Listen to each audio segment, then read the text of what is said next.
What is good, homies? What is good? Welcome back to Bobaleeky, Speaky. Let's not even waste any time. Let's dive right into it. I know y'all saw the title, and the first thing you guys are thinking is, "Yo, Sam's got to stop experimenting with men. He's got to stop. It's messing him up." And but bro, how you supposed to know unless you try though? That's the thing. It's like how, I can say that I am not into that, but it's like, bro, if unless you try it, you're not gonna know. It's like saying I like salmon better than bass, but if you've never had bass before, how do you know that you like salmon better than it? Maybe you like bass better. You gotta try things. But anyway, that has nothing to do with this problem anyway. We're blaming this issue on my brother-in-law, and not for the reasons that you are probably thinking with that either.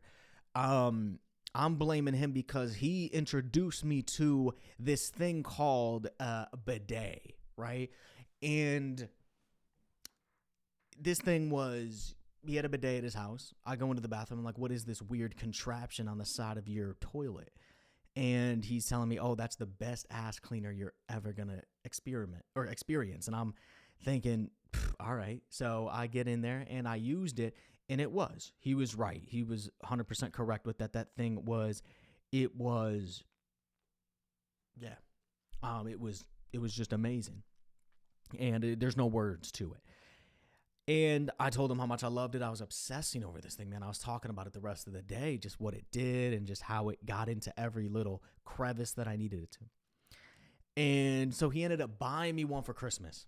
This $20 Amazon bidet. You put this thing on the side of the toilet. Dude, this thing was cheap as hell, man. Cheap as hell. And so I use it. I loved it for a long time. And then one day I'm sitting there and, it's a Saturday, I'm bored. I'm taking a shit. And then I'm like thinking to myself, like, I'm trying to do something fun. I'm trying to get excited about something. So I'm like, you know what? There's this lever on it that the more you pull it, the stronger the water gets. And you can pull it to this max. I never did it before, but you could pull it to this max and that sucker would shoot out. This thing would be like a bazooka, just right up your ass. So I was thinking like, let's go. Like, I'm like, hey man, it's a Saturday. I got nothing to do. It's like, let's see what happens here, man. So I go straight, pull that thing. I go into sixth gear, and yeah, no, we didn't. That was bad. It was bad. It didn't go well. So it was aimed in a weird spot. So it wasn't aimed at where it was supposed to be aimed. So of course the point of a bidet is to clean your asshole. For some reason, I don't know what happened. I don't know if I was sitting on it weird or the thing got adjusted, but it was up higher. So it was in between the crack, right? And this thing went straight bazooka up there. And I had tiny little bit of a cut, I believe, up there. And that thing got in there, sliced that thing open. Sliced that cut open. Worst pain I've ever experienced in my life. It was terrible, man. And yeah, it was bad. So what happened after that is, it's bleeding for a little bit after that for a couple months. And I'm thinking, okay, well, of course, I had a little bit of a cut there. This thing messed it up a little bit. And now it's going to take longer to heal. 3 years later, it's still bleeding. I'm like, all right, this is something more. There's more than a cut. So I was like, all right, let me go to the doctor. So I go to this doctor and, he cleans it out. He gets in there, dude. He was like right off the bat. I told him what happened. He's like, all right, lay on your stomach. Lay on my stomach, bro. He pulls my pants down, bro. I'm like, whoa, dude, chill. And he gets in there with these big, huge, dude, they look like tongs, bro. Like, they're these tweezers. They look like freaking sausage tongs. They're like grill tongs you would flip burgers with. He goes straight in there. And he just cleans this thing out. Sorry, this is disgusting, I know. But like, he just cleaned this thing out.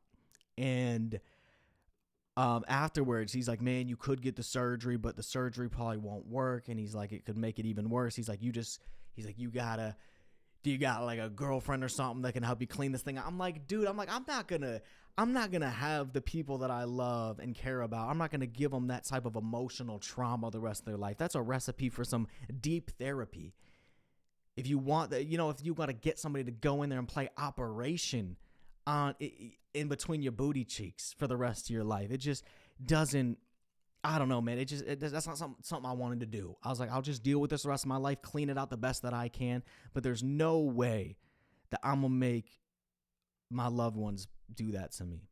And I told him that. I was like, man, I don't know if I can do that. I was like, I might just have to do it myself. He's like, you can't do it yourself. He's like, it doesn't matter where you put the mirror. You're not gonna be able to do that. I'm like, man. So I just told him whatever. I cleaned it out the best I could.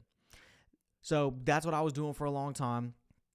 And then, lo and behold, man, we find the ass surgery Jesus Christ. And he, 99% success rate, does this surgery, and it fixes it.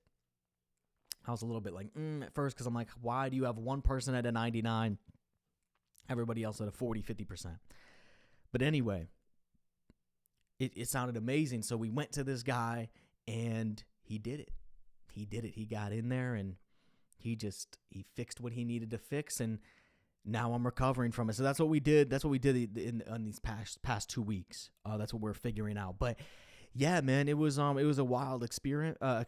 It was never had anesthesia before. That freaked me out too. I think that was what freaked me out the most. Is right before I got put under, I'm scared that I'm gonna say some crazy stuff. I'm scared because I hear about people saying some wild stuff to the anesthesiologist and everybody, and I was worried that I was gonna expose all my deep dark secrets to this doctor, to this surgeon.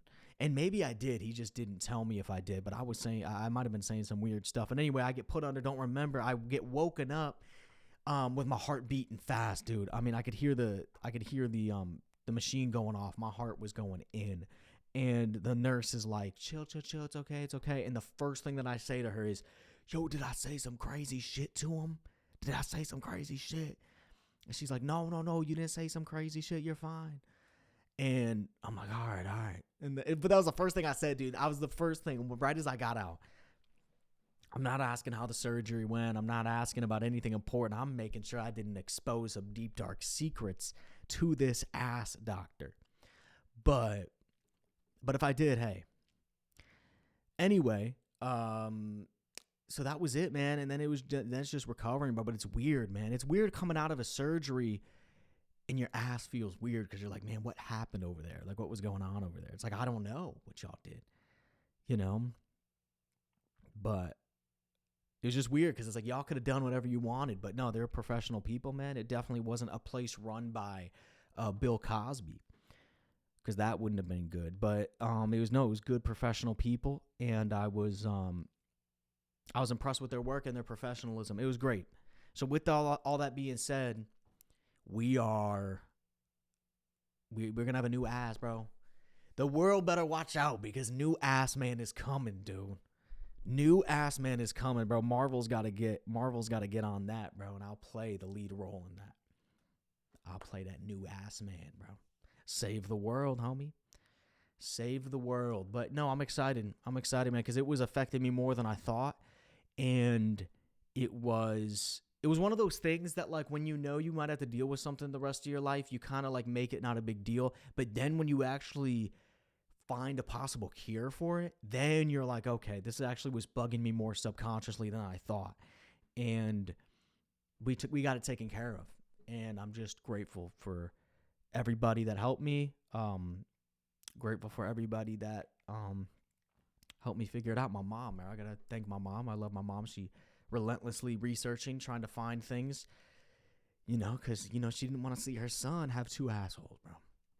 And I'll give her that. She wanted to help me. She wanted to bring me back to normal.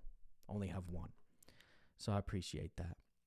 But yeah, so anyway, that's where we've been the last couple weeks, man. And so now it's just recovering, bro. It's hard to sit down. It's hard to sit down, man. I know what, and when I walk, it's weird. I know what Ariana Grande's saying now, walking side to side, man. Side to side. That's how I've been walking. Not for the same reasons, but still, it feels like that sometimes. But yeah.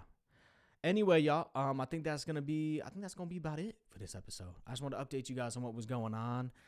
And yeah, so we're feeling good. We are feeling good. So anyway, with all that, I will see you guys soon. And as always, I love you and God bless you. Bye-bye.